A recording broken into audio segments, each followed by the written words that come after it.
Il n'empêche que El Mayo Zambada, pour ceux qui ne connaîtraient pas encore bien ce personnage, est l'un des fondateurs du cartel des Sinaloa dans les années 90, depuis son commencement. Donc si vous êtes familier de nombreuses séries maintenant Netflix, etc., vous devez être également familier de cette époque et de cette histoire.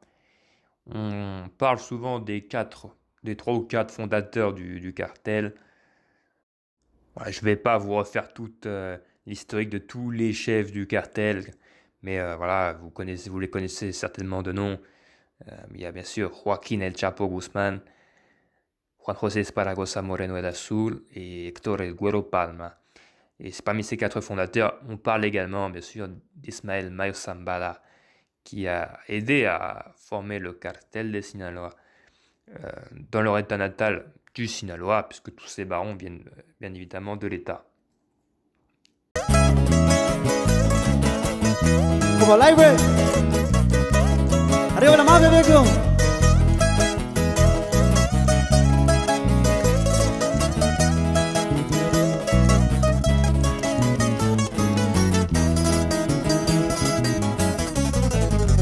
Dice, como chango. Suena fuerte cuatro letras. Aquí hablo de la empresa. Nombre y apellido suena. Pura gente de dos letras. Yo soy el doble R, patrullando por el TR. No ocupo preocuparme, Grupo Elite va a atorarles. Todos de camuflajeados, junto a todos mis muchachos. Nunca nos hemos dejado, siempre serio en el trabajo. No se acerquen, no se asomen, porque se me caen los dientes. No nacimos patacuaches, pues madre, esto no se puede. El equipo que cargamos, fuerte y amarrado, todo está asegurando, así afirmó el mando, limpiando toda la área, después se van y entonan, luego se escucha gritar, puro cuatro letras.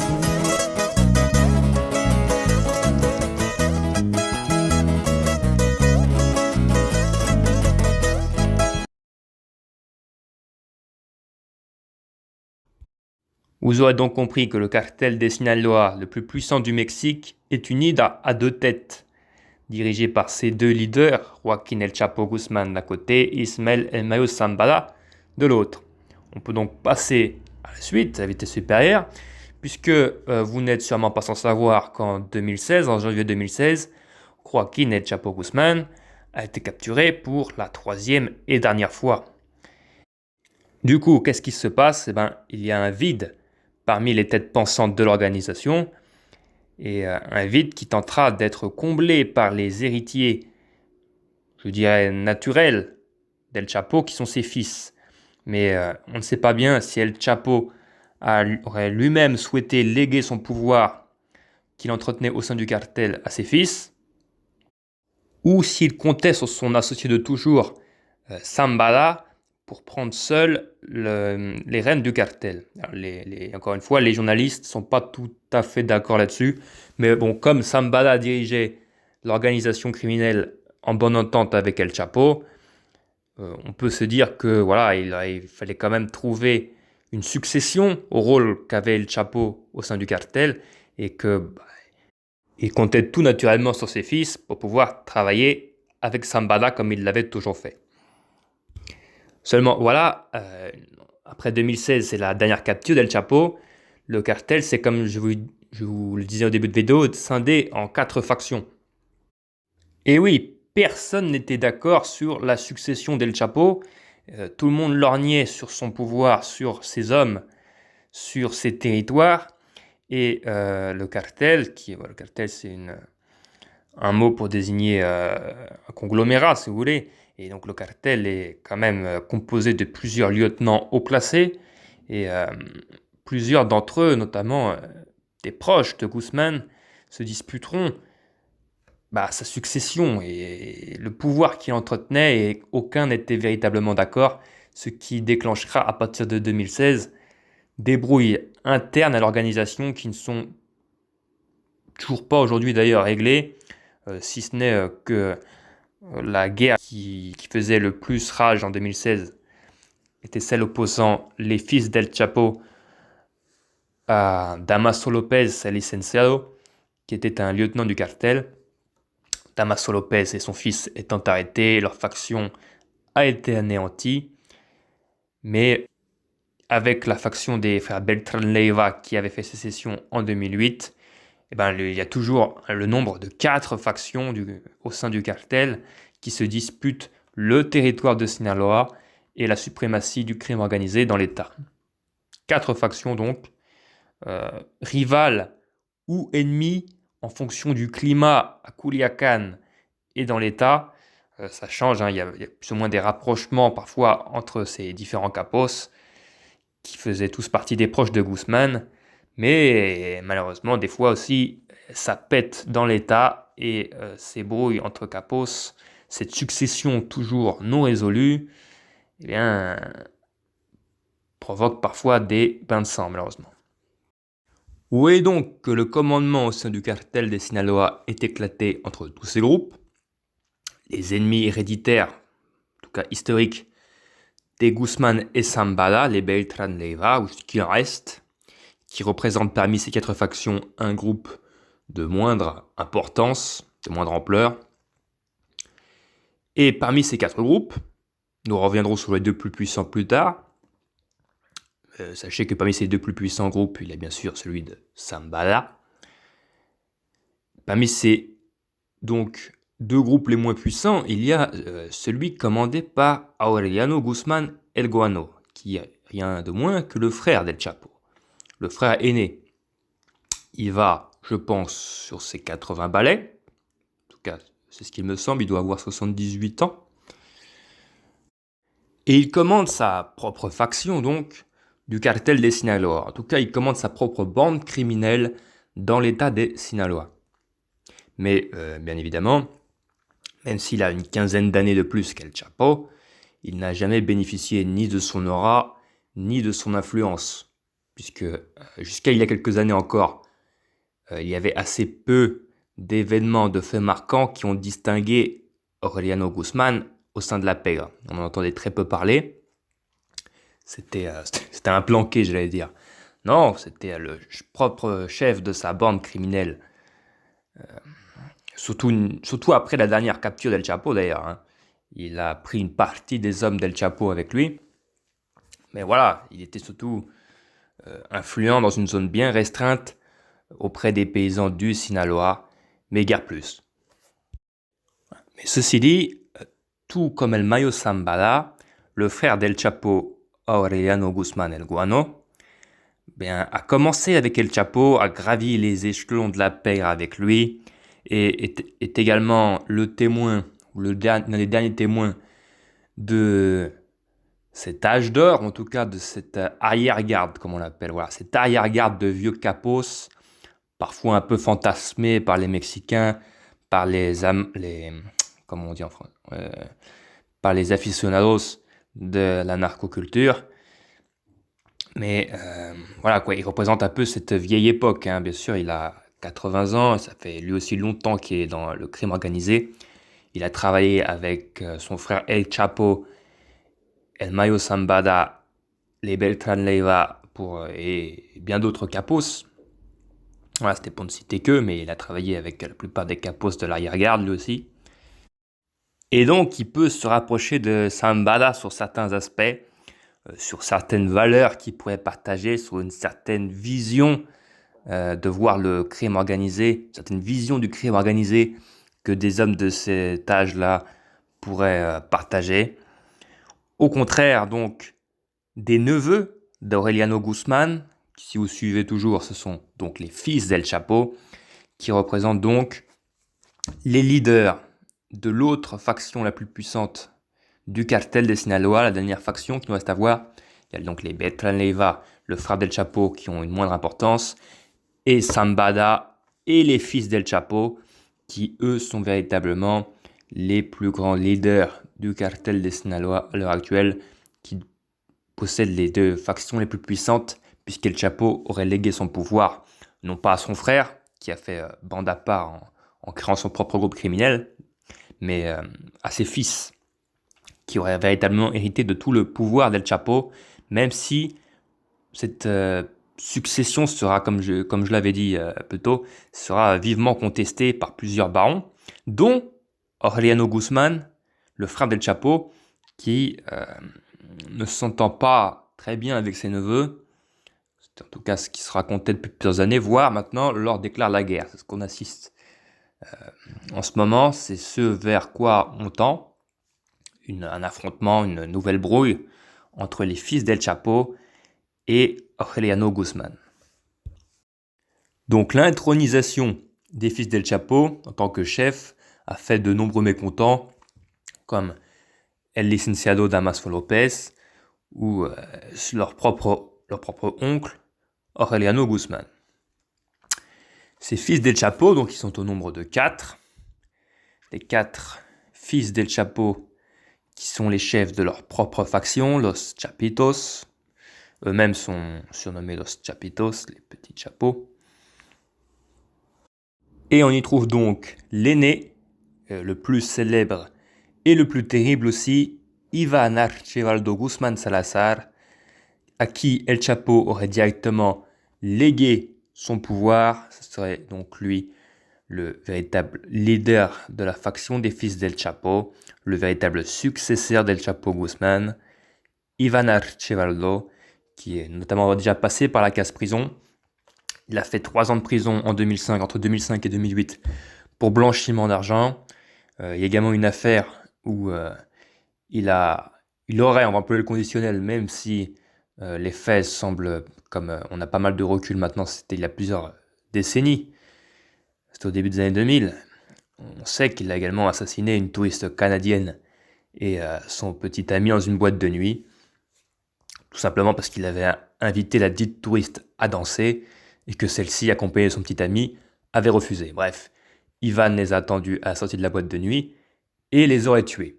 C'est du moins ce qui se dit dans la presse. C'est une histoire qui remonte, comme je vous le disais, à plusieurs années maintenant. Mais ça en dit long au moins sur la psychologie du personnage. Autre élément qui en dit long sur la psychologie du personnage, c'est le binôme qu'il forme avec son frère. Voilà, alors, il y a 4 fils d'El Chapo, mais en fait c'est 2 pères de demi-frères. Ils ont donc des mères différentes. Entre demi-frères, ils ne s'entendraient pas très bien. J'y reviens donc plus tard, mais c'est ce qui se dirait. En tout cas, Iván Archibaldo Guzmán, qui a 40 ans, forme un binôme très solide avec son frère Jesús Alfredo, de 38 ans. Et les deux sont les fils donc de la première épouse d'El Chapo, Alejandrina María Salazar. Donc les 2 fils aînés d'El Chapo, qui sont les leaders de Los Chapitos, sont donc des points comme très soudés, très liés entre deux en tout cas, contrairement à leurs demi-frères. Et ils ont ensemble gravi les échelons du crime organisé également. Et ils sont surtout considérés comme les plus célèbres de ce que l'on appelle les narco juniors, qui sont ces fils de capos qui ont hérité du pouvoir, ces fils à papa, comme on peut les appeler, comme ils sont souvent appelés dans la presse également. C'est véritablement les fils des parrains de la mafia qui sont nés avec une cuillère d'argent et un flingue en or. Cuillère d'argent dans la bouche et un flingue en or dans la main. Dès leur naissance, ils ont vécu dans le luxe, que ce soit Ivan ou Alfredo. Ils n'ont pas eu besoin de vivre dans la pauvreté comme leurs parents, comme El Chapo, comme leur oncle Aureliano Guzman, comme Ismael Mayo Zambada, qui ont véritablement mis sur les rails le narcotrafic au Mexique, qui l'ont pris depuis son commencement, qui l'ont façonné, qui ont vécu dans la pauvreté avant de connaître la richesse extrême, j'allais dire. Pour ça, El Chapo, Aureliano Guzman et Mayo Zambada se ressemblent dans le fait que ce sont 3 barons de la vieille école, ce qui n'est absolument pas le cas des fils d'El Chapo, qui représentent une nouvelle génération, ces narco juniors, qui ont toujours vécu dans le luxe, qui consommeraient de la drogue, seraient coutumiers des sorties en boîte de nuit, seraient également des utilisateurs des réseaux sociaux, qui ont l'habitude d'exhiber leur luxe, leur style de vie. Voilà, tout le contraire donc d'Al Mayo Zambada par exemple.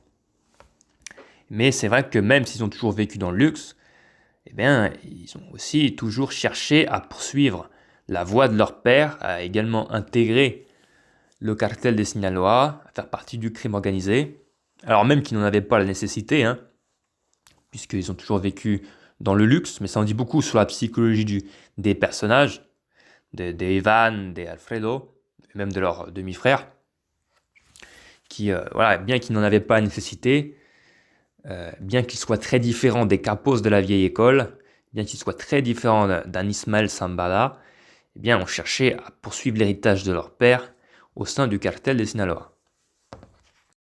Alors, eux se défendent justement de ça, les fils d'El Chapo, hein, notamment dans un récent communiqué datant de mai 2023, si je me souviens bien, qui date d'une certaine occasion dont je vous reparlerai plus tard.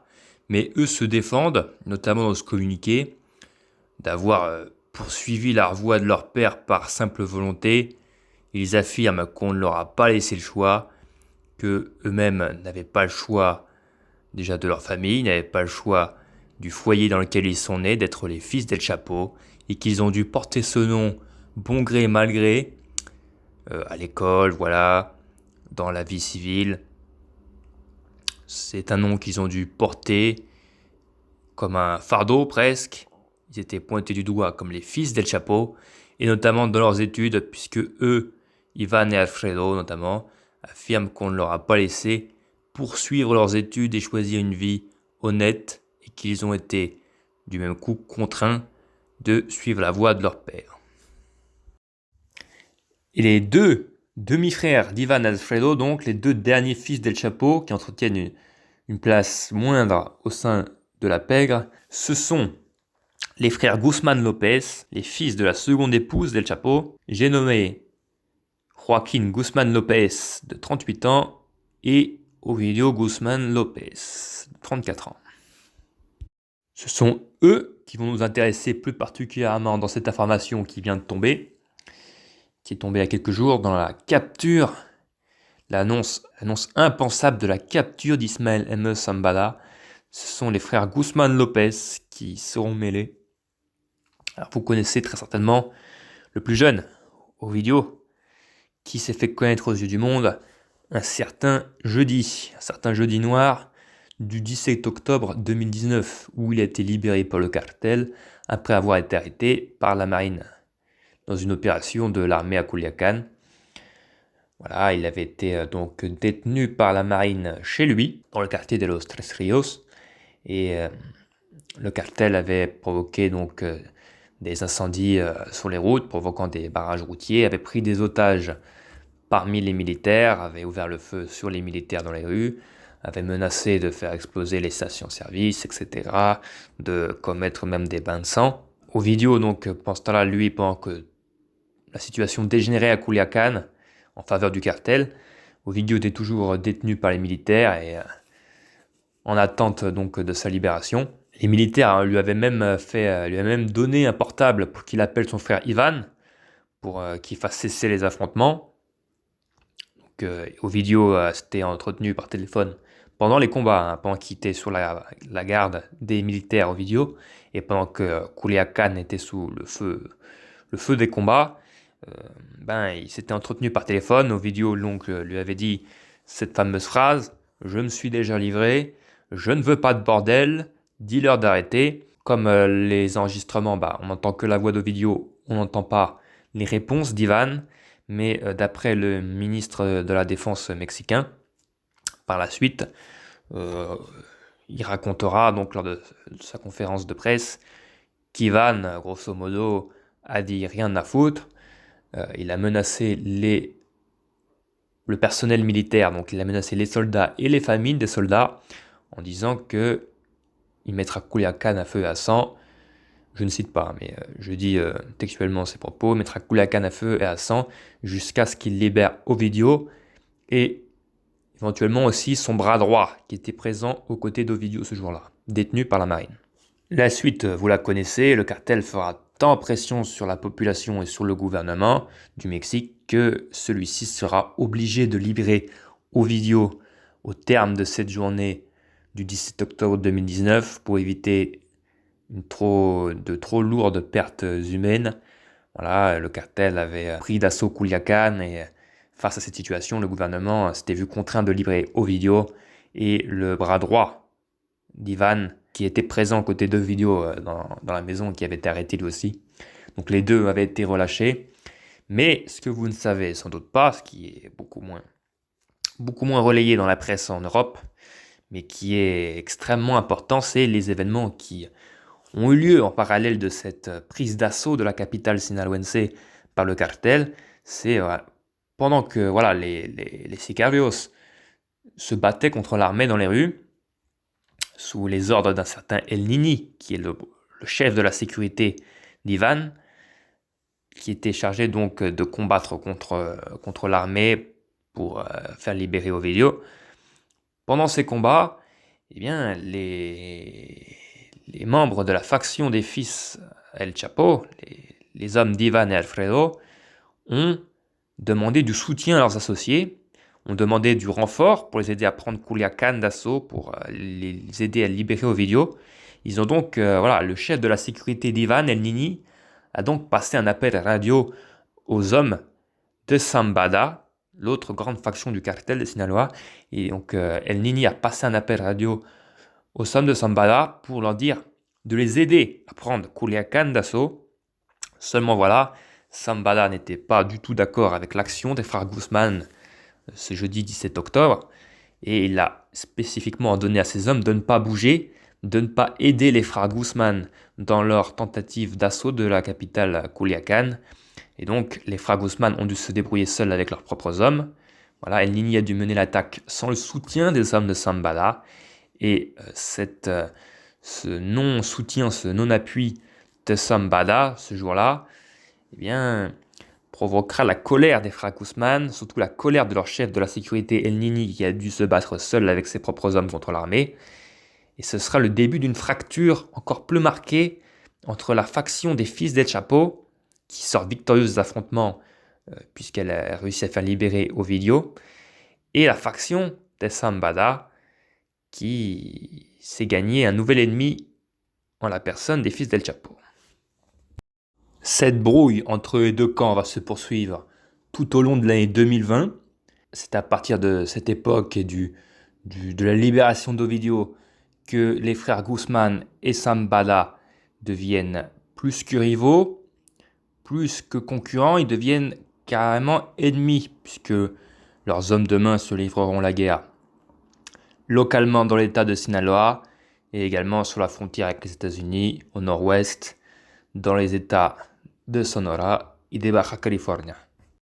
Mais donc, ce qu'il est important que vous compreniez bien, c'est que les Chapitos, comme leur père, ont toujours été très liés à Zambada et à la famille de celui-ci, puisqu'ils ont toujours vécu dans une certaine proximité. Ils ont aidé à faire prospérer leur organisation criminelle en bonne entente et en bonne intelligence.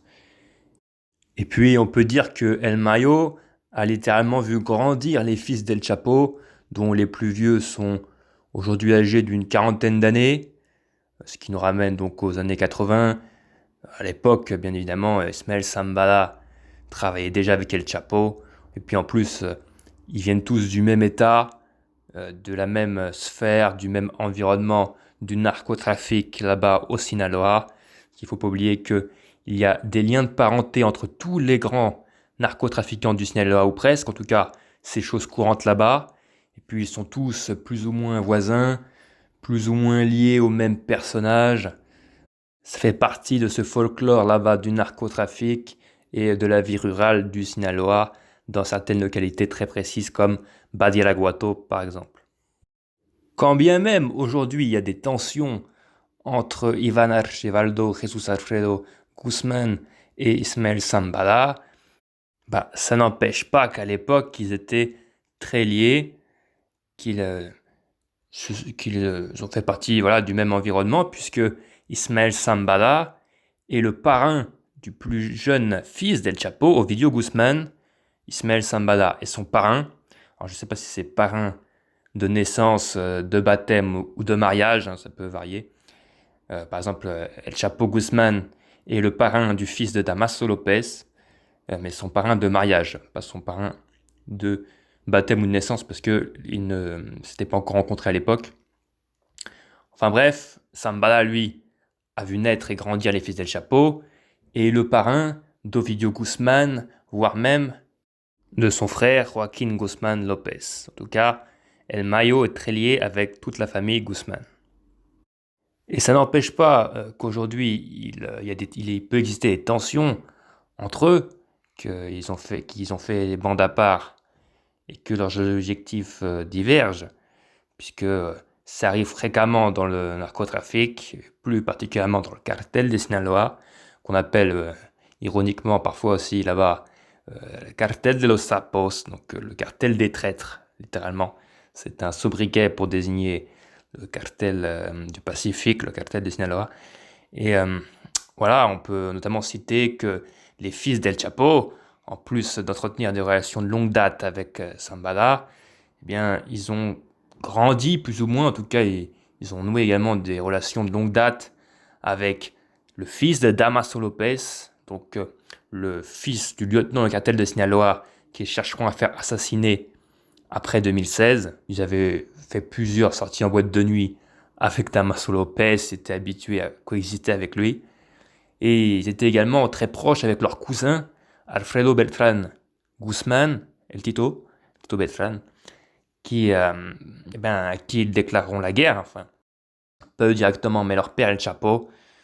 Voilà, Tito Beltrán notamment cherchera à s'en prendre à la grand-mère des fils d'El Chapo, la mère d'El Chapo.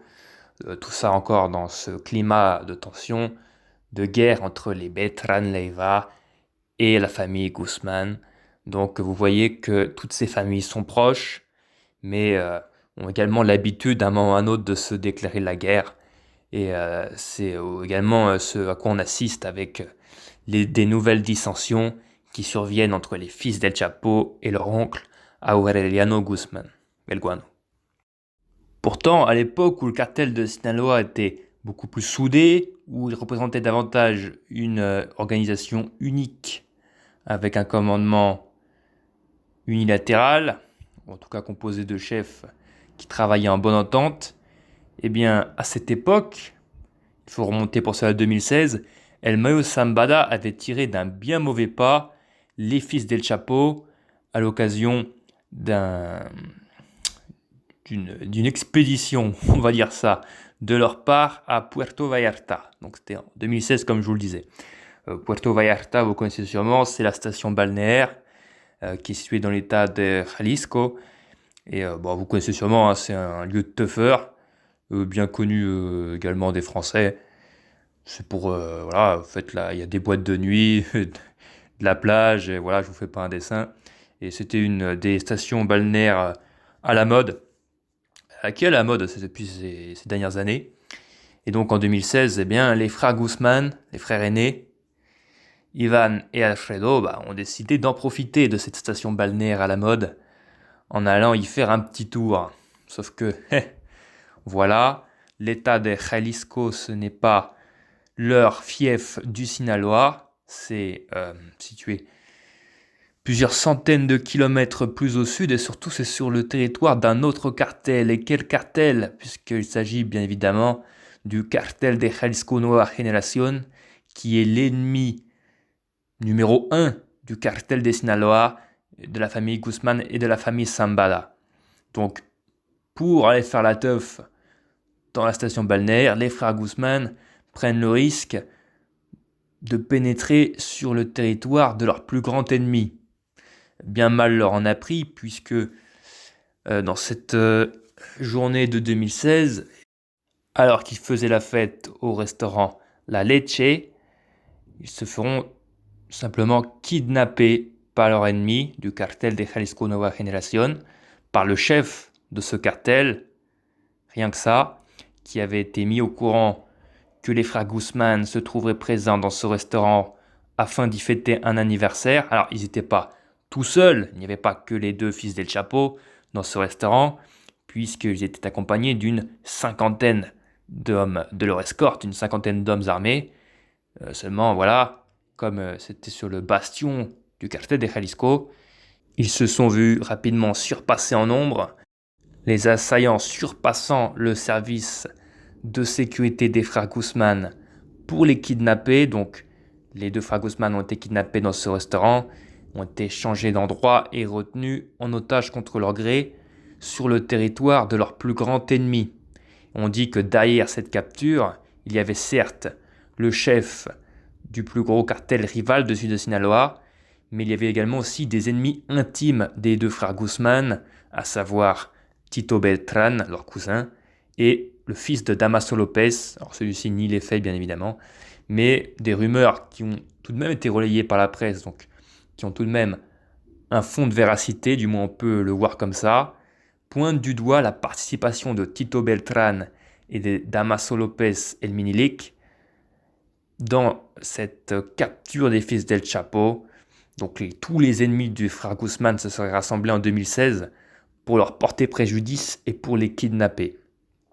Cependant, ils n'ont pas été tués, vous vous doutez bien, puisque on parle toujours d'eux encore à l'heure actuelle. Ils n'ont pas été tués tout simplement parce que, retenus en otage par le chef du cartel de Jalisco, c'est Ismael El Mayo Zambada et un autre associé historique de leur père El Chapo, à savoir Rafael Caro Quintero, qui va prendre contact avec le chef du cartel de Jalisco pour mener des négociations afin de faire libérer les frères Guzman. Imaginez-vous, ils se font capturer comme des golemons parce qu'ils étaient partis picoler à Puerto Vallarta, et c'est Ismael Zambada et Rafael Caro Quintero qui sont obligés de décrocher leur téléphone pour appeler leur plus grand ennemi afin de négocier pour les faire libérer. Et c'était il n'y a pas si longtemps que ça, parce que c'était en 2016. Depuis, je vous l'ai dit, les fils d'El Chapo sont en désaccord, voire en conflit avec El Mayo Zambada, mais ils sont également en conflit dans l'état de Caborca avec Rafael Caro Quintero. Donc, les deux fils aînés d'El Chapo sont actuellement occupés à faire la guerre contre les deux légendes du narcotrafic, les deux anciens associés de leur père, les deux derniers représentants de la vieille garde de capos mexicains, qui leur avaient de surcroît sauvé la vie en 2016 en négociant pour les faire libérer. Donc c'est véritablement un choc des générations, ce à quoi on assiste au Sinaloa. Alors certes, Rafael Caro Quintero a été arrêté en 2022, mais ce à quoi on assiste depuis ces dernières années, c'est à la trahison, si on peut appeler ça comme ça, des fils d'El Chapo envers tous les anciens associés de leur père qui atteignent aujourd'hui les 70-80 ans, qui étaient là au début du narcotrafic mexicain et dont ils remettent aujourd'hui l'autorité en question. Voilà, donc les jeunes loups aux dents longues contre les vieux barons de la vieille école, si on peut le résumer ainsi. Et vous connaissez certainement la suite, le 5 janvier 2023, qu'est-ce qui se passe? Eh bien, on prend les mêmes et on recommence, puisque Ovidio Guzman, le plus jeune fils d'El Chapo, est de nouveau arrêté à Culiacán. Il est arrêté à Jesús María, donc le hameau qu'il a vu grandir à 30 km de Culiacán, de la capitale, mais qui il est dans l'agglomération en gros. Et donc il est arrêté là-bas. Et il se produit exactement les mêmes causes, produisent les mêmes conséquences, c'est que le cartel, victorieux en 2019, tente de reproduire les mêmes actions. On voit les mêmes barrages, autant de barrages, on en compte au moins 19. Donc les barrages, c'est des véhicules volés à la population par le cartel, qui sont incendiés sur les routes pour gêner la progression des militaires, pour également donner des images impressionnantes. Et voilà, on voit les sicarios, les hommes de main des frères Guzman qui se battent contre les militaires. Il y a même un hélicoptère Black Hawk qui est pour l'occasion déployé par la marine, par les militaires. Et voilà, les hommes d'El Nini, les hommes d'Ivan, des frères Guzman, se battent à armes égales, essaient de causer le plus de dommages possible pour faire libérer encore une nouvelle fois Ovidio.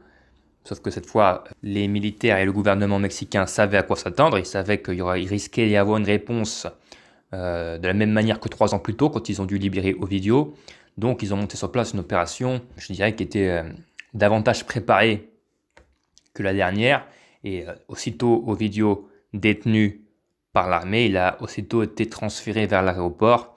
Et donc la stratégie des hommes du cartel était donc d'essayer d'abattre les avions, de lancer un raid sur l'aéroport pour éviter donc le décollage de l'avion dans lequel serait Ovidio. Voilà, vous connaissez la suite. Toutes ces actions, toutes ces violences seront menées en vain, puisque l'armée mexicaine parviendra bel et bien à faire décoller Ovidio Guzmán de Culiacán jusqu'à la capitale des Mexico, où le cartel ne pouvait absolument plus rien faire. Et voilà, par la suite, Ovidio Guzmán sera extradé aux États-Unis en septembre 2023. Cette fois-ci, le cartel a perdu et a dû se résoudre à abandonner Ovidio Guzmán à son sort. Il ne reste donc plus que 3 fils d'El Chapo dans leur faction. Il reste toujours les 2 meneurs, hein, Ivan et Alfredo. Et le 3e, qui est un personnage discret, qui est Joaquín Guzmán López, le demi-frère d'Ivan et Alfredo, qui arbore un profil beaucoup plus discret que ses demi-frères. En fait, le monde a appris à le connaître lorsque les États-Unis ont vraiment mis à prix les 4 têtes des fils d'El Chapo. Sinon, avant ça, ce Joaquín Guzmán López, on en avait assez peu entendu parler, voire même pas du tout. C'est quand son avis de recherche a été diffusé par les Américains qu'il a véritablement pris la lumière sur lui, au même titre que ses demi-frères. Mais avant ça, on ne savait pas à quel point il était impliqué dans le crime organisé, ou même s'il était impliqué tout court, d'ailleurs, d'une quelconque façon dans le cartel, puisqu'il aurait pu être simplement un fils d'El Chapo non mêlé aux activités de son père.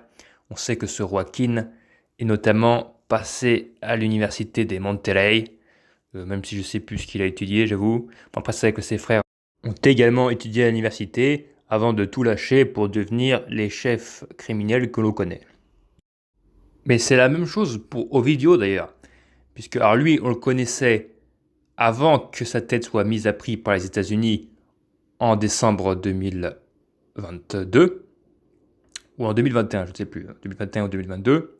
C'est là vraiment qu'on a appris à connaître Joaquín Guzmán López. C'est cette fin 2021, cette fin 2022, où leurs têtes ont été mises à prix par le département d'État américain. Mais Ovidio, bien sûr, on le connaissait avant cela. On a appris à le connaître le 17 octobre 2019, quand il y a eu tout ce bordel à Culiacán, le fameux Culiacanazo, pour le libérer, et qu'il a été libéré avec succès, bien sûr. Mais même, pareillement, avant ce 17 octobre, Ovidio Guzmán, on avait très peu entendu parler. On ne le connaissait pas, en tout cas moi à titre personnel.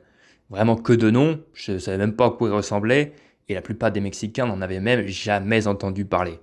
Voilà, les fils d'El Chapo, pour tout le monde avant ça, c'était les leaders de la faction criminelle des Chapitos, donc Ivan et Alfredo Guzmán Salazar, point. Les 2 autres n'existaient pas peu. Seulement après le Culiacanazo, Ovidio Guzmán est devenu une véritable petite célébrité, comme ses frères, à l'image de ses frères, et il a pris de plus en plus de poids.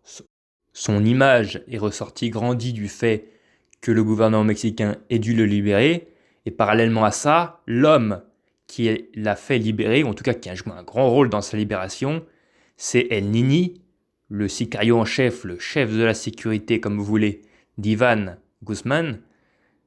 Et ce El Nini, pareil, une fois qu'il a fait libérer Ovidio, il est monté en grade. Il s'est fait connaître dans le monde entier au même moment qu'Ovidio. Donc les 2 ont pris de l'importance à ce moment-là, ce 17 octobre 2019. Et les 2 ont monté leur propre sous-faction dans la faction des fils d'El Chapo. Je ne sais pas si vous me suivez toujours. En tout cas, il y a les meneurs Ivan et Alfredo. Et après le 17 octobre 2019, Ovidio et le fou malade El Nini ont monté un petit groupe spécialisé donc dans le trafic de fentanyl, qui fera énormément parler de lui par la suite, surtout pour cette raison, puisqu'en 2022, le fentanyl, qui est une drogue extrêmement mortelle, causera plus de 100 000 morts aux États-Unis. Et après cette date, c'est là qu'il y aura une véritable prise de conscience chez les Américains et chez les dirigeants américains. Et cette nouvelle faction dirigée par Ovidio Guzman et son pote El Nini sera pointée du doigt comme l'un des principaux responsables, si ce n'est le principal responsable de cette épidémie causée par le fentanyl. Après ça, donc, Ovidio sera de nouveau arrêté pour la dernière fois le 5 janvier 2024. Et fin 2024, en novembre, l'armée mexicaine a mis la main sur El Nini. Voilà, il est arrêté. On dit qu'il est arrêté alors qu'il était seul, d'ailleurs sans escorte, ce qui a beaucoup attiré l'attention. On dit qu'il aurait été possiblement vendu par les frères Guzman. En tout cas, c'en est fini de la petite faction d'Ovidio, puisque Ovidio comme El Nini ont été arrêtés en 2024. Mais c'est vrai qu'on ignorait le rôle qu'entretenait Joaquín Guzman, que ce soit dans cette nouvelle faction ou dans le groupe de ses demi-frères. On n'en avait jamais entendu parler jusqu'ici, et c'est vrai que son rôle est aujourd'hui encore assez flou. Nous allons donc revenir sur l'événement qui nous intéresse en premier lieu, qui nous fait beaucoup parler depuis ces derniers jours et qui est le sujet même de cette vidéo, à savoir la capture dans ce petit aéroport d'El Paso au Texas d'Ismael El Mayo Zambada, et pas uniquement puisque il n'a pas été le seul à avoir été capturé ce jour-là, ce 25 juillet 2024 donc, puisqu'un autre célèbre trafiquant dit du cartel de Sinaloa se trouverait présent dans le même appareil. C'était un petit appareil, un petit avion type Cessna qui ne pouvait accueillir que quelques passagers, et il n'était de toute façon que 2 à son bord, hormis les membres d'équipage. Il s'agissait donc d'Ismael El Mayo Zambada et de Joaquín Guzman López, qui ont été immédiatement arrêtés à leur arrivée sur le sol américain, sur le sol texan. Donc là, immédiatement, évidemment, stupeur au Mexique. 2 des plus grands barons, les plus recherchés, tombent au même moment. Ça n'a pas manqué, outre la surprise, de susciter quelques commentaires ironiques, comme 2 pour le prix d'un, voilà, d'une pierre 2 coups, d'un oiseau 2 coups, etc. Vous prenez l'expression que vous voulez. En tout cas, beaucoup de personnes se sont bien sûr félicitées de cette capture, de ces captures au pluriel, mais elle pose aussi énormément de questions. Comment se fait-il que 2 des plus grands barons du cartel de Sinaloa se trouvaient présents dans un avion à destination des États-Unis, sans aucune escorte, sans aucun homme de main, sans compter qu'il s'agissait de 2 chefs de factions rivales, puisqu'il y avait le chef de la faction d'El Mayo Zambada, en l'occurrence lui-même, et l'un des chefs des fils d'El Chapo, en la personne de Joaquín Guzman López.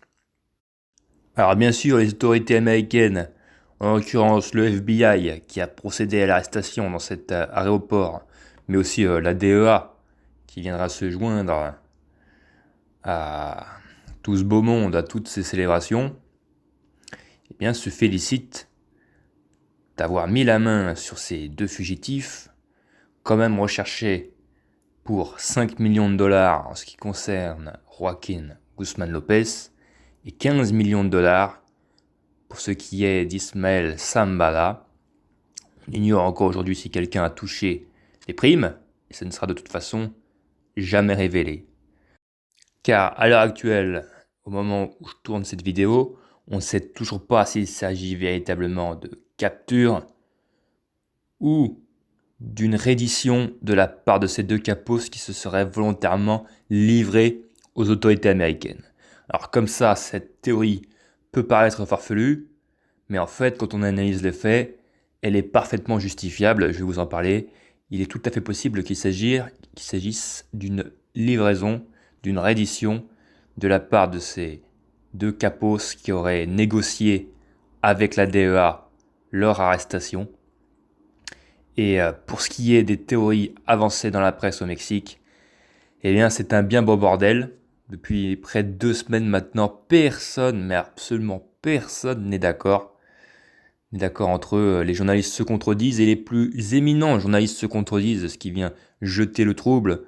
Voilà, le sujet du narcotrafic là-bas, c'est évidemment un sujet primordial, donc il compte son lot d'experts et chacun accorde du crédit, plus ou moins de crédit, à tel ou tel expert ou tel journaliste.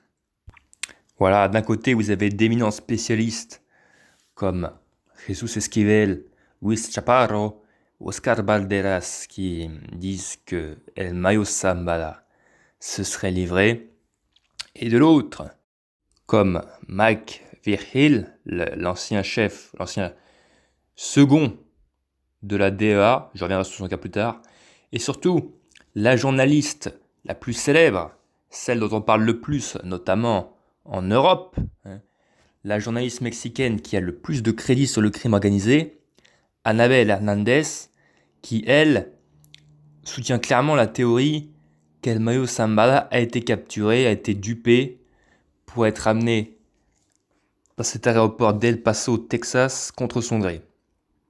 Alors, j'avais prévu de faire un article sur cette Anabel Hernandez dont on parle beaucoup, notamment, voilà, j'ai vu dans la presse française, ils prennent ces articles, ces interventions pour argent comptant.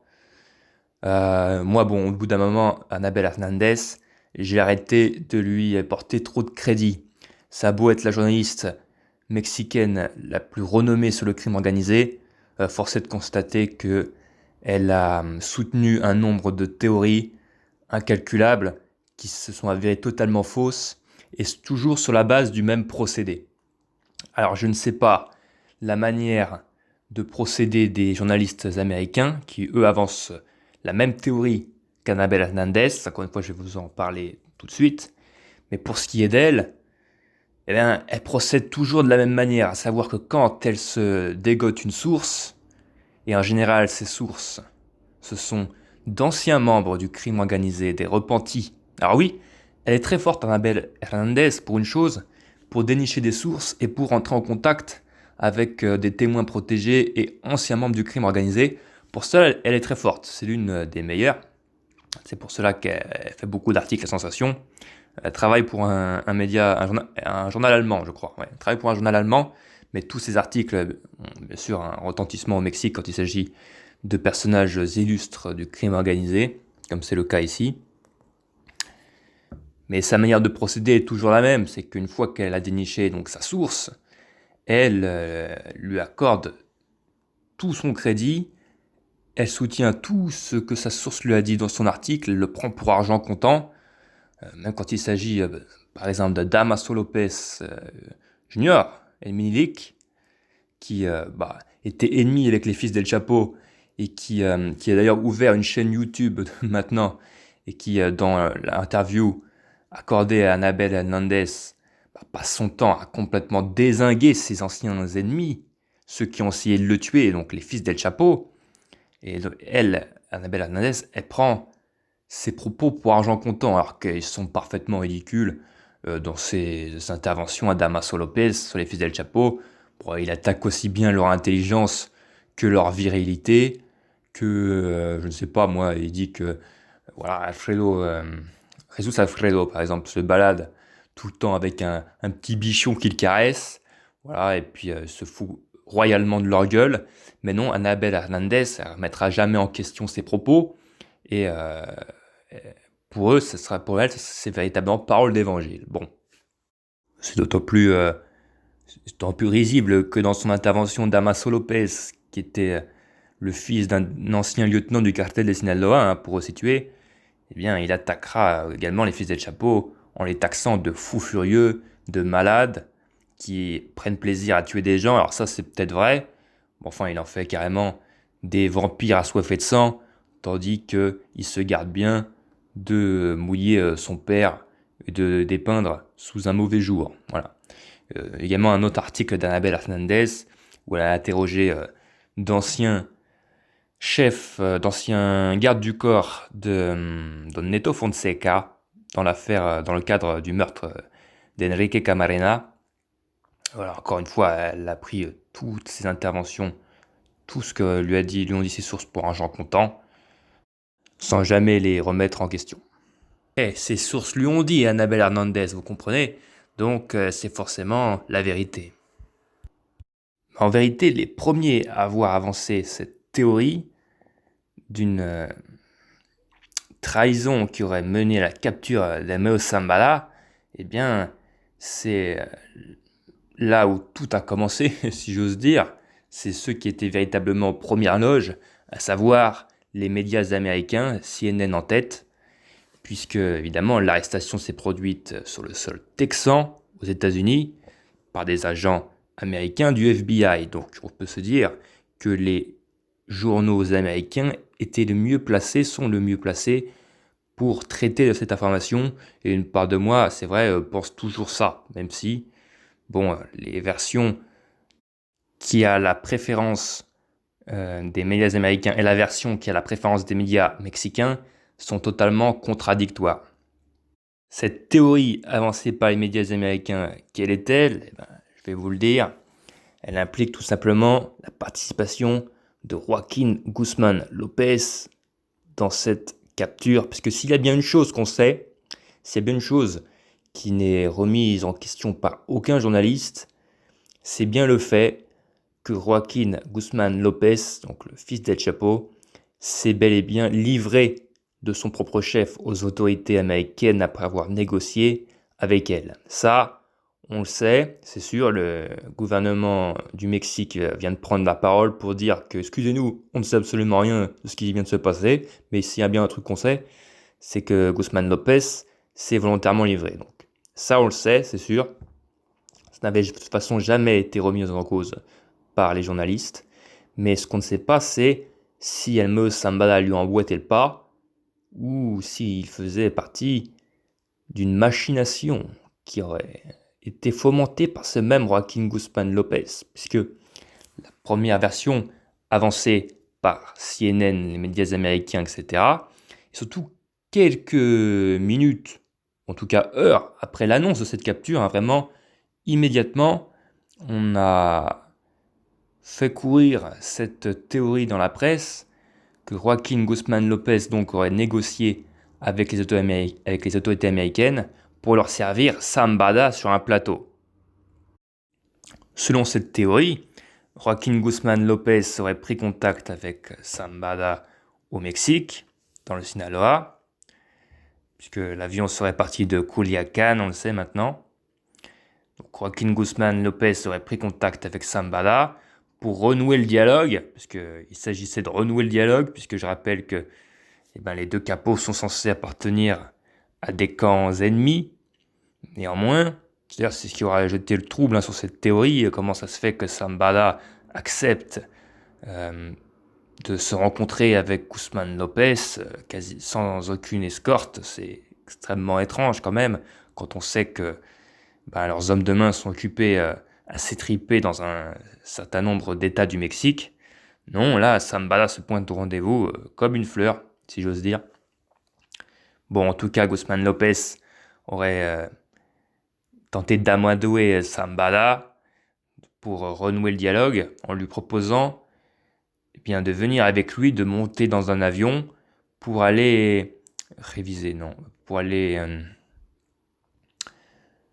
faire la reconnaissance de nouvelles pistes d'atterrissage pour leurs avions, pour leurs opérations de contrebande de drogue, on l'imagine. Bref, Sambada aurait accepté, toujours dans cette dynamique de rapprochement entre les deux factions. Il serait donc monté dans cet avion qui était censé survoler des pistes d'atterrissage dans le nord du Mexique, dans l'état de Sonora. C'est ce que lui aurait fait entrevoir le fils d'El Chapo. Seulement, l'appareil en fait aurait atterri sur le sol américain, cerné par des agents du FBI, sans même qu'El Mayo s'en rende compte. Donc totalement à son insu, il aurait été conduit aux États-Unis et le piège se serait refermé sur lui. Il n'y aurait eu que Joaquín Guzmán López qui aurait été dans la confidence et qui aurait attiré donc Sambada aux États-Unis sous un faux prétexte. C'est du moins la théorie qui a été avancée, l'une des premières théories qui a été avancée par les médias américains. Et d'où ils la sortent, cette théorie? Eh bien, ils ne la sortent pas de leur imagination, puisque ce sont tout simplement les informations que les médias américains ont obtenues des agents du FBI et de la DEA qui ont procédé à l'arrestation des capos. Donc, comme Mike Virgil, dont je vous parlais tout à l'heure, qui donc est aujourd'hui l'un des analystes les plus célèbres sur le crime organisé au Mexique. C'est un consultant qui apparaît régulièrement à la télévision, y compris même à la télévision européenne et française, quand il s'agit du crime organisé, des cartels à un niveau international, etc. Mais avant ça, c'était surtout l'ancien sous-chef ou numéro 2 de la DEA, Mike Vigil. C'est un Américain, mais comme il parle très correctement l'espagnol, il s'exprime régulièrement sur les ondes mexicaines. Bref, Vigil, comme ses collègues américains, tiennent leurs informations des agents du FBI et de la DEA. Donc voilà, ils affirment donc la théorie qu'il s'agit bel et bien d'une capture. La plupart se mettent d'accord sur le fait que ce soit Guzman Lopez qui ait tendu un piège à Zambada sous l'impulsion des autorités américaines. Mais je tiens également à nuancer ces propos, puisque bien évidemment, les médias américains ne font que relayer leurs sources dont ils disposent au sein de ces agences gouvernementales, et leurs sources qui sont des agents du FBI et de la DEA, eh bien, ont tout intérêt à se faire mousser, voilà, à se faire, oui, donc bien voir, à glorifier leurs faits d'armes. Ça y est, ils ont enfin capturé Ismaël Zambada, rendez-vous compte, après 50 ans, les gars, ils ont enfin réussi à capturer Zambada. C'est aujourd'hui, c'est ce 25 juillet 2024, donc ils ont tout intérêt, après avoir enfin mis la main sur l'homme qui cherchait tant, à glorifier un petit peu cette opération, à faire valoir leur travail, l'efficacité de leur service qui peut être remis en question dans des réunions budgétaires, etc. Au département d'État américain. On se pose souvent des questions sur le budget alloué à ces agences, les prérogatives, etc. Bref, il y a toujours un petit peu de tension au sein de ces agences gouvernementales. Et donc, les policiers qui ont participé à la capture, entre guillemets, de Zambada ont tout intérêt à faire valoir leur travail, à en rajouter un petit peu, à glorifier ce nouveau fait d'armes plus notoirement, ou en tout cas de manière enjolivée, que s'il s'agit d'un simple accord de reddition entre le parrain Zambada et leur service.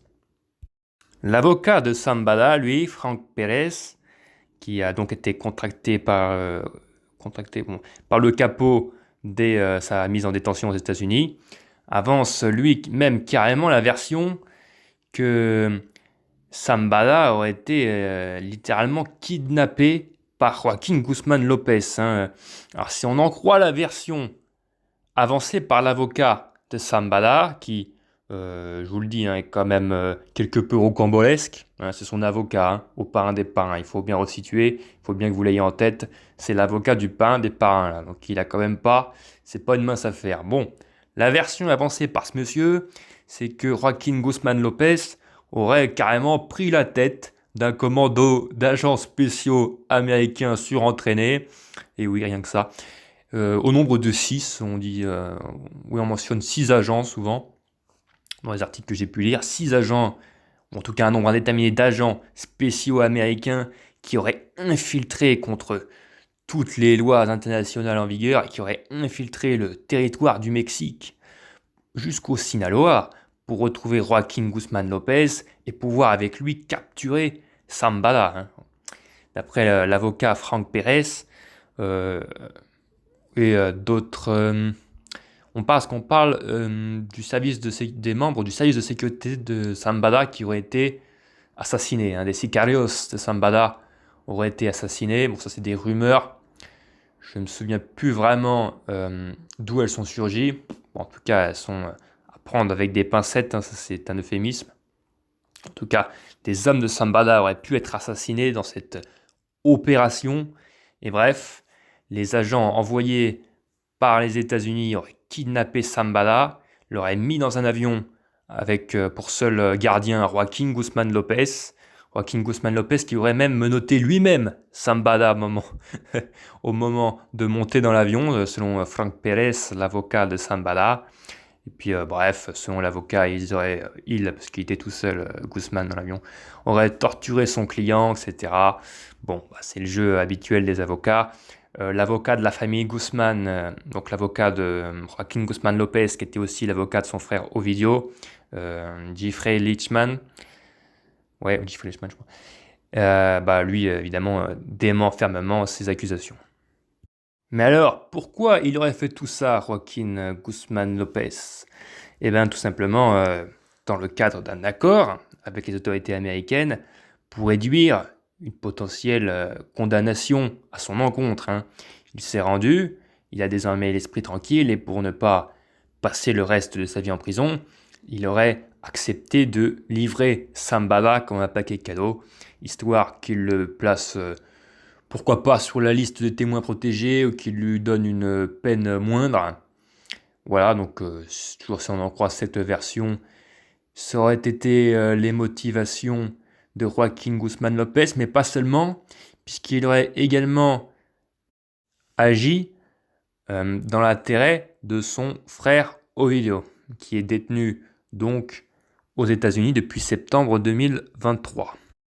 Et comme, vu tout le bordel qui ont découlé des 2 tentatives de capture d'Ovidio au Mexique, alors l'une ratée, bien sûr celle du 17 octobre 2019, l'autre réussie, la fameuse opération, ils ont enfin réussi à capturer Ovidio en janvier 2023, comme toutes ces opérations ont provoqué à chaque fois des vingtaines de morts, bien on se dit que aux États-Unis, Ovidio Guzmán risque de passer un sacré moment à l'ombre, en zonzon. Sauf que voilà, Joaquín Guzmán López aurait essayé d'intercéder en sa faveur en livrant aux Américains en échange le parrain Zambada.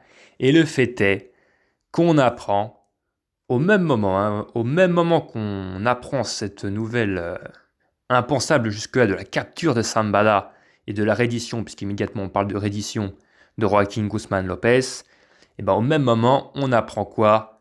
Qu'Ovidio Guzmán aurait été libéré aux États-Unis dans la foulée. En tout cas, voilà, il n'apparaît dans aucun fichier de détention des services pénitentiaires, des services carcéraux américains. On dit qu'il a changé de régime carcéral, Ovidio. Alors, au début, on ne sait pas vraiment ce que ça veut dire. Est-ce qu'il a simplement été changé de prison pour être jugé, pourquoi pas, dans un autre État, puisqu'il n'a pas encore été jugé. On ne sait pas bien, mais on sent quand même rapidement qu'il y a anguille sous roche, et ça a plus l'allure d'une libération anticipée que d'un simple changement de régime dans sa détention. Et oui, le fait est que le gouvernement mexicain, puisque c'est le seul gouvernement des 2 impliqués, pas pour peu qu'ils soient impliqués, mais qui donne des informations à la presse, puisque le gouvernement américain est totalement silencieux à ce sujet depuis la capture de Zambada, et le gouvernement mexicain a fait savoir que oui, les mesures restrictives, mesures concernant Ovidio Guzmán auraient été modifiées, et plutôt oui, dans le cadre d'une libération prochaine, d'un changement de régime, pourquoi pas son intégration dans le programme de protection des témoins, que simplement un transfert. Outre l'interview de Damaso López, où il se foutait royalement de la gueule des fils d'El Chapo, mais où il attribuait quand même un certain mérite, je sais pas, mais en tout cas il précisait bien que Joaquín Guzmán López était le plus intelligent de la fratrie, celui qui versait le moins dans le style de vie ostentatoire, dans le luxe, celui qui recherchait le moins la notoriété. Outre ces paroles de Damaso López qui sont d'autant plus intéressante qu'il est en conflit depuis plusieurs années avec les fils d'El Chapo, et que là, il encense quelque part un de ses ennemis, hein, même si Damaso Lopez a toujours été un ennemi des Guzman Lopez, alors que c'est vrai il avoue s'être toujours mal entendu avec leur demi-frère, les Guzman Salazar. Outre le fait que nous n'ayons que rarement, voire jamais entendu parler de lui jusqu'ici, ce qui attisait quand même la curiosité de certains experts, hein. C'est vrai que cette figure de Joaquín Guzmán López était encore quelque peu mystérieuse avant il y a quelques jours. Eh bien, il aura surtout fait montre de toute cette intelligence supposée au moment de son arrestation, puisqu'il y a un petit détail qui aura un petit peu surpris les médias, c'est le fait que Joaquín Guzmán López se soit senti suffisamment à l'aise lors de sa comparution face au juge à El Paso, au Texas, pour renvoyer le traducteur qui lui était proposé, assez orgueilleusement, en lui disant voilà qu'il était parfaitement en mesure de comprendre l'anglais, qu'il parlait cette langue très bien. Bon, ça a un petit peu surpris les médias. Ça démontre que oui, ce Joaquín Guzmán López est certainement l'un des plus intelligents des fils del Chapo, et surtout s'il parle si bien anglais, parce qu'il a étudié à l'université de Monterrey, c'est là-bas qu'il dit avoir appris la langue, eh bien, qui est une ville très américanisée, à Monterrey d'ailleurs, peut-être même plus américaine que mexicaine, enfin bref. Cette maîtrise de l'anglais aurait pu permettre, tout qu'on l'imagine, à Joaquín Guzmán López de nouer encore plus des relations encore plus facilement avec les autorités américaines. Pas besoin d'interprète pour négocier. Faut avouer que c'est quand même une sacrée coïncidence. Alors, Joaquín Guzmán López a-t-il à ce point l'esprit de famille pour se sacrifier, entre guillemets, parce qu'on imagine qu'il a également retiré des avantages de cet accord avec la DEA, s'il y a vraiment eu un accord. A-t-il réellement l'esprit de famille à ce point pour échanger Zambada contre son frère? Ou bien la réalité est-elle bien différente?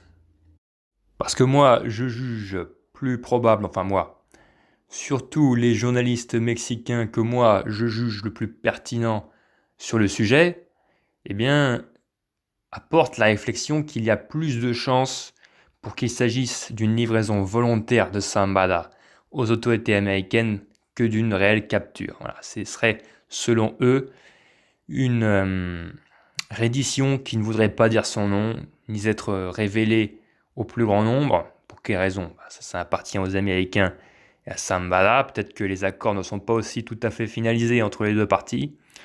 En tout cas, il y aurait plus de chances, selon moi, pour qu'il s'agisse d'une reddition de Zambada,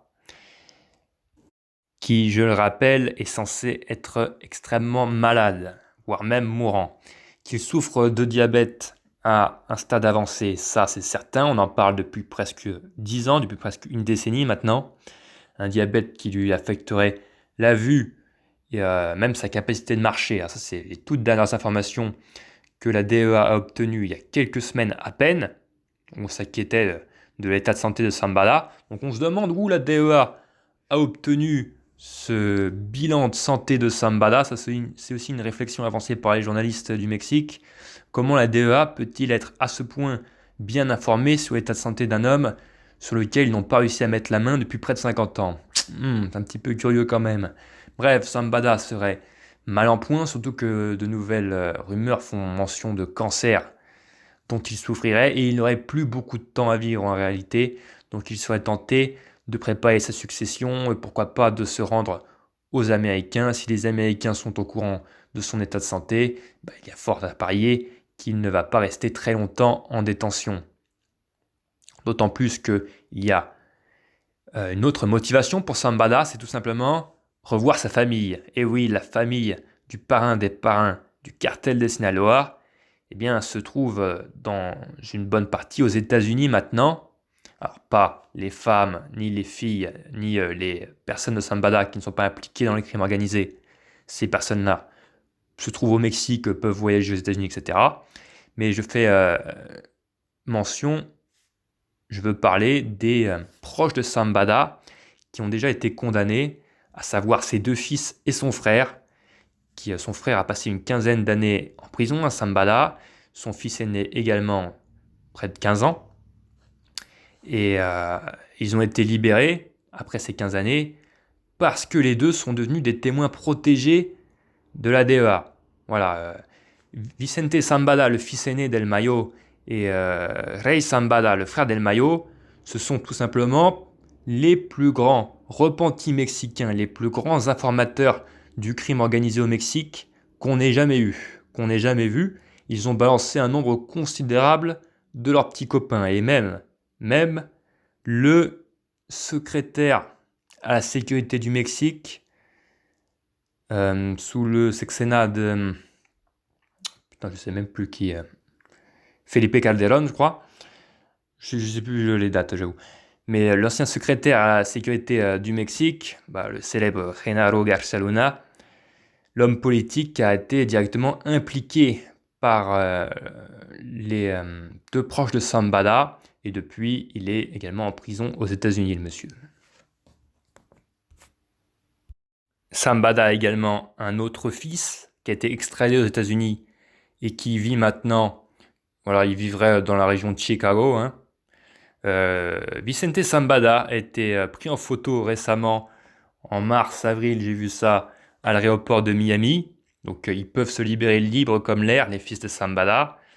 Ils ont changé de nom, hein, par contre, ils ont changé d'identité, puisqu'il y a des menaces, en particulier contre Vicente Zambada, puisque lui est vraiment l'un des témoins clés de la DEA. Il a témoigné contre El Chapo Guzman, donc il souffre de menaces de la part du cartel, le fils aîné d'El Mayo. Et son frère également se trouve aux États-Unis et a été libéré de prison.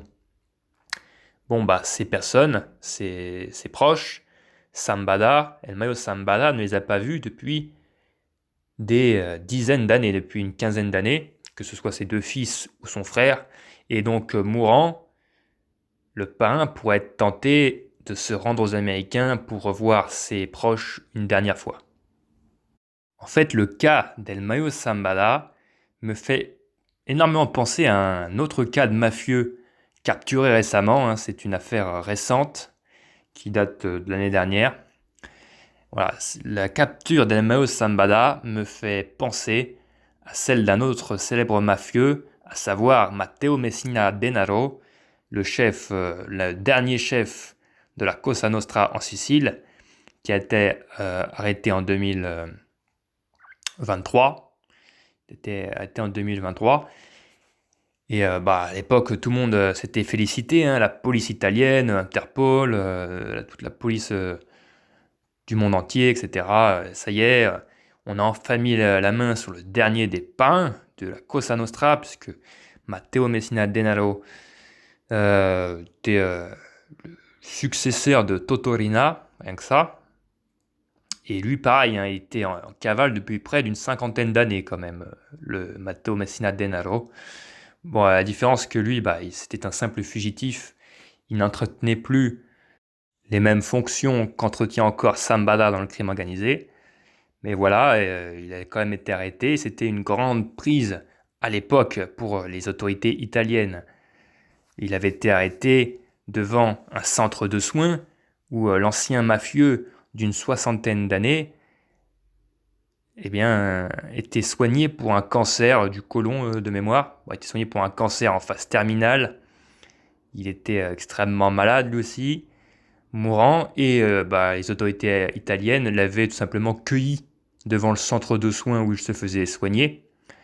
Ce qui donnait d'ailleurs des images de ce haut fait d'armes de la police italienne, des images un peu pathétiques où on voyait tout un détachement de carabinieri envoyé pour boucler le quartier, pour mettre la main sur un petit vieux tremblotant de 60 ans au bord de la mort. Voilà, mais félicitations aux autorités américaines, j'allais dire. Non, aux autorités italiennes d'avoir réussi ce coup d'éclat.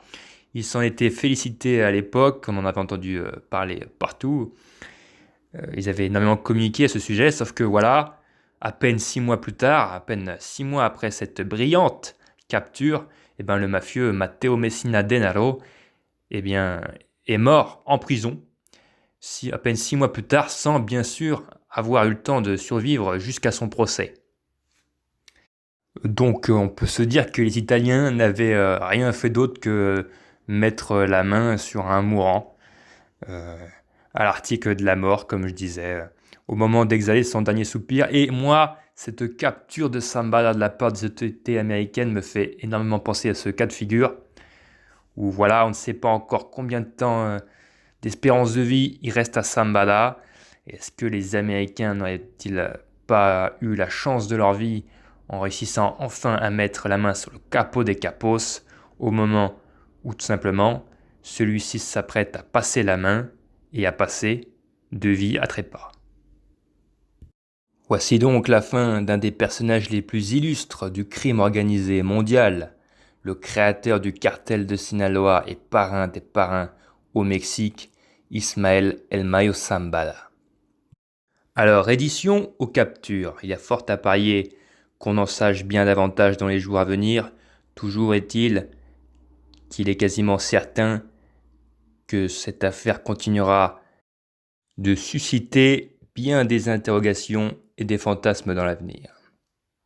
C'est Zambada lui-même qui le disait en 2010 lors de son unique interview que le parrain a donné, et l'une des seules fois où il s'est laissé prendre en photo, l'un des seuls portraits que nous avons de Zambada, au moment où il a accordé son interview au regretté journaliste Julio Scherer, fondateur du quotidien Proceso.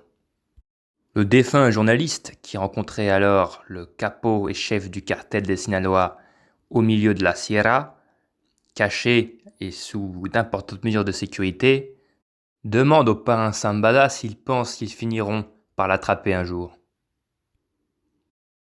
À n'importe quel moment, ou peut-être jamais. Jusqu'à aujourd'hui, il n'a pas encore surgi de traître par ici. J'ai la trouille qu'il m'enferme. Je ne sais pas si j'aurai le cran pour me tuer. Je veux penser que oui, je me tuerai. Les narcos sont dans la société, ancrés comme la corruption. Mettons, un jour, je décide de me livrer au gouvernement pour qu'il me fusille. Mon cas doit être exemplaire, une leçon pour tous. On me fusille, et le fourri éclate. Mais au fil des jours, nous saurons que rien n'a changé. Le problème de la mafia implique des millions. Comment s'en débarrasser? Dès que les capos sont enfermés, morts ou extradés, leurs remplaçants se tiennent déjà prêts.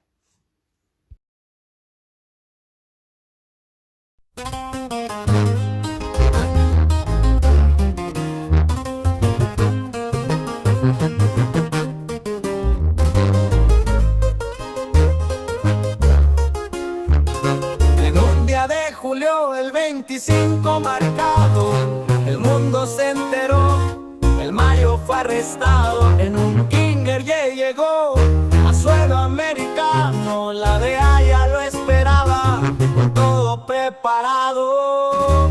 Las agencias se peleaban, todos se lo adjudicaban, FBI y la DEA se peleaban por quien lo arrestaba.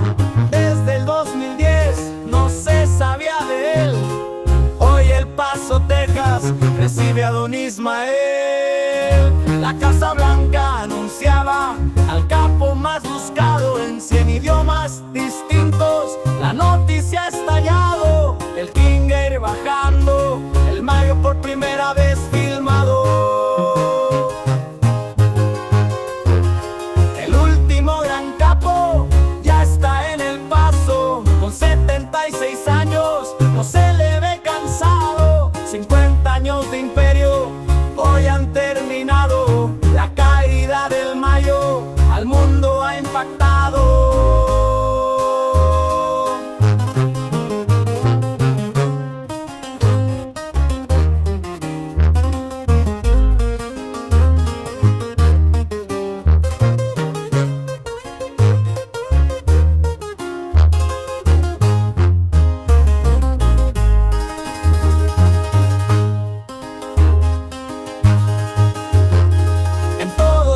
Idiomas, la noticia ha volado, del Kinger escoltado, el Mayo ha bajado. Nacido en Sinaloa, de ahí fue escalando para ser reconocido, el mercado controlando. Desde los 70 su imperio fue formando, hasta que hoy por fin lo están encerrando.